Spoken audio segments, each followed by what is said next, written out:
Whenever you see me pull this jar out, be prepared to be appalled. This jar and bag holds all of my very first artwork. And yikes to this plaid, in which I overly did. Now let's get started with prep, y'all. For this tutorial, I'm using Makartt Pro Gel Flex Nail, which just so happens to be the very first nail brand that I ever started using. And I quickly went to Opry right after. Now, I will say I don't have any issues with Makartt because they've done me right. However, it's just the fact that I am an Opry girl. I do want to try soft gel. Nevertheless, I do want to say that I am absolutely proud of myself for sticking through this journey for a whole 365 days, because I am the type of girl that will start a project or start a task and literally ditch it and jump to the next.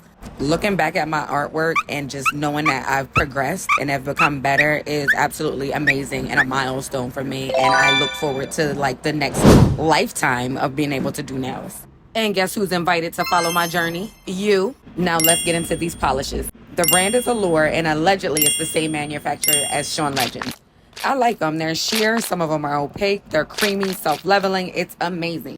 With this pink, I do 3 coats, though, if I'm using it as a base. I've got my trusty, oh so dusty liner brush. Wow. It's absolutely my favorite. As you can see, she's worn and torn. And my equally as dusty 20 millimeter brush. Those are going to be for my thicker lines. I've got my colors lined up. Now let's get into the important part, the art. I'm not going to hold you. Plaid is my absolute favorite nail to do today. And my best advice I can give you when you want to make a good crisp line is make sure you saturate that brush. You roll it around, you pull it down, and make sure you don't have a bead at the end. And I know it's a little blurry. My camera went out of focus. It's fine. It's fine. Let's work on our horizontal line. As you can see, that middle line is pretty thick, and I want my horizontal line to be the same width as that. Boom. Honestly, there's a million ways to do plaid. You don't even have to follow my technique for real. I am not a teacher, but this is how I'm doing this specific plaid. And by the end, you're going to see that it looks way better than that overly done plaid that I did last year. Now that she cured for 60 seconds, we're going to put our second stripe on, and wham, we're almost there.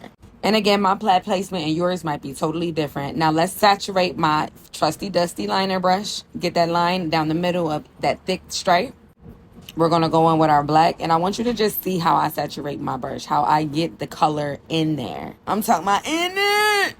I really think that my specialty is my thin lines. I really think I eat them up. I think they're pretty crisp. I don't know. Who am I to judge? Nobody. Compared to this old plaid, baby, I think we ate it up.